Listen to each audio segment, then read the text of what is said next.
A very good afternoon, class. So, yesterday we finished off with lesson number 4, issue of debentures, and the question answers related to that particular chapter I'll be giving you all by Friday. Okay, so class, pay attention. Do you all remember we had played a game 4 picks, 1 word in one of the lessons which I taught you all? I had told y'all to observe certain pictures which I'll be disclosing y'all and identify what is the common word in all these 4 pictures. Could you recognize, class? Let me take a guess. Was it this? Letters. Correct. So we took the same technique of this particular teaching in lesson number 6. Correspondence with members. Now class, this particular topic can also be better called as business correspondence.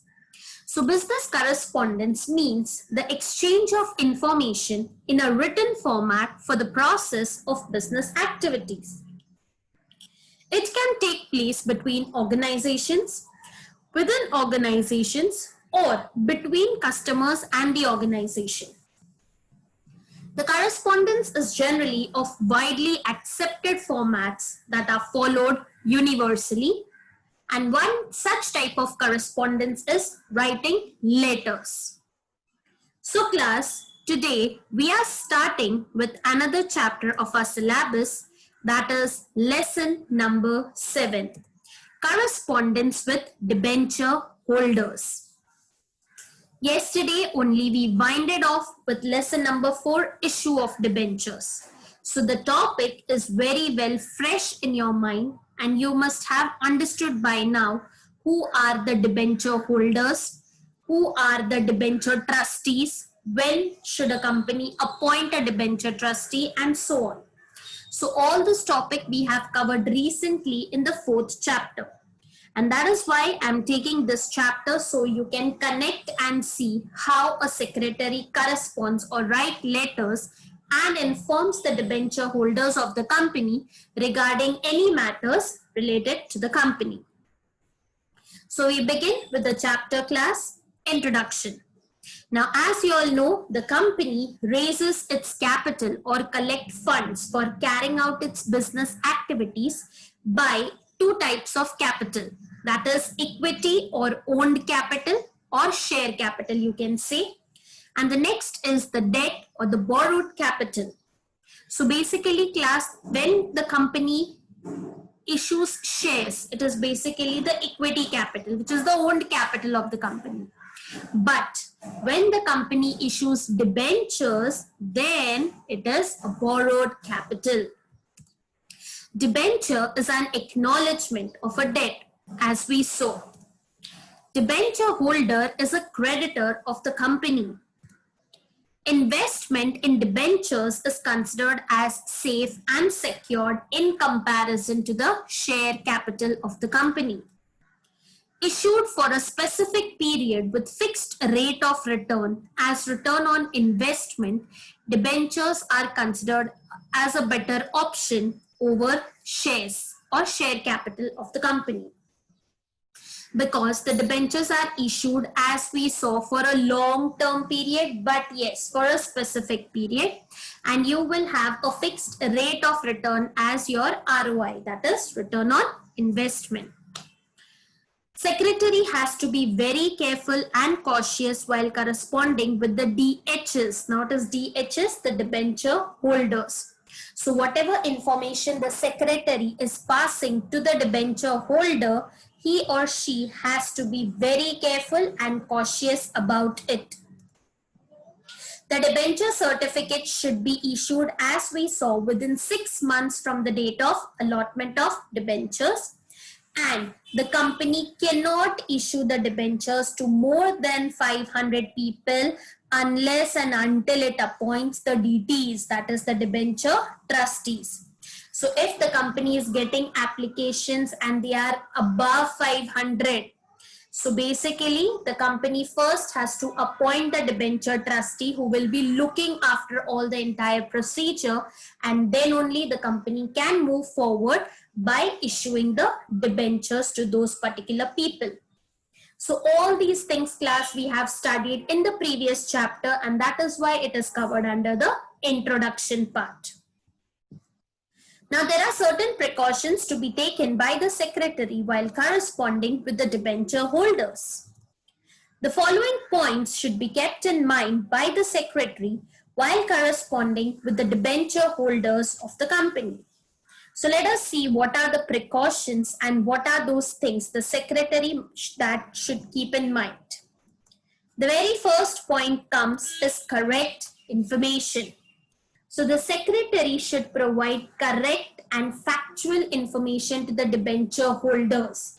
The secretary must see to it that the information which he or she is providing should be precise and up-to-date information.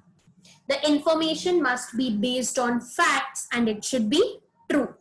So it should be, as you can see, I have put in the diagram, it should be clear, it should be correct, the information should be complete and concise. Concise, we have already finished last year as well, and I had told you all the meaning that it should be brief but short, to the point, exact. Okay. Coming to the next point, transparency. Now, what do you mean by transparency? So transparency means not hiding anything from the debenture holders. To maintain greater transparency with the debenture holders, it is necessary that the secretary discloses all the correct and accurate information of the company. That is, as you must have seen, we had studied a point, credit rating.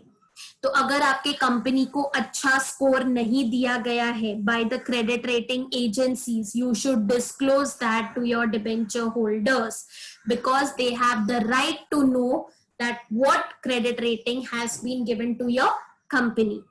So all this type of information, whichever you are communicating to them, should be true and based on real facts when corresponding with the debenture holders. So you have to be very transparent related to any problems occurring in the company as well as all the profits and good opportunities the company is betting on. So all this information should be disclosed to the debenture holders and should not be hidden from them. Okay, that is the meaning of transparency. Coming to the next point, prompt response. Yes. Now, what do you mean by prompt? Quick response. The secretary should be very quick in replying and responding to the queries and complaints of the debenture holders without any delay. So the response of the secretary should be prompt or quick and there should be no delay. Coming to the next one, secrecy. Now, what do you mean by secrecy? Yes, I know that we have to maintain transparency, but that doesn't mean that you will disclose all the information which is confidential as well as secretive also to the debenture holders. No. जो information उनका हक है जानने का, yes, you can tell them, but that does not mean कि जो भी information है वो तुम सारी बता दो. That is also wrong. There are some secrets because the secretary is a confidential officer of the company. This we had studied last year. So as a confidential officer of the company, the secretary should not disclose any secrets or important information related to the company while corresponding with the debenture holders. So the secretary should understand the difference, like what information should be passed on and what should be kept secretive while corresponding with them. So I hope the first 4 points are clear. The information which the secretary passes should be true and based on facts. The secretary should be transparent enough while communicating the information of the company. Prompt response should be there from the secretary's side.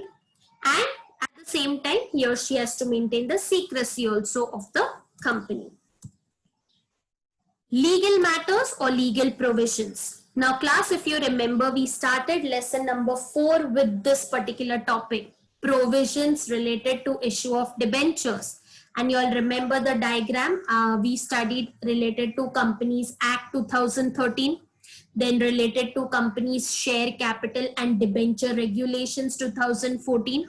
We also covered SEBI regulations and guidelines. So all these things should be kept in mind by the secretary when he or she is communicating with the debenture holders.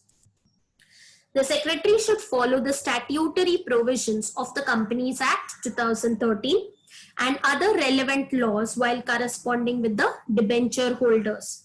The secretary should be very careful and cautious while corresponding with debenture holders on legal matters especially.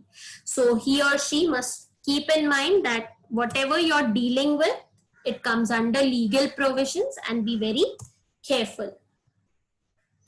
Courtesy or politeness. Now you can relate this with the upper point which we covered.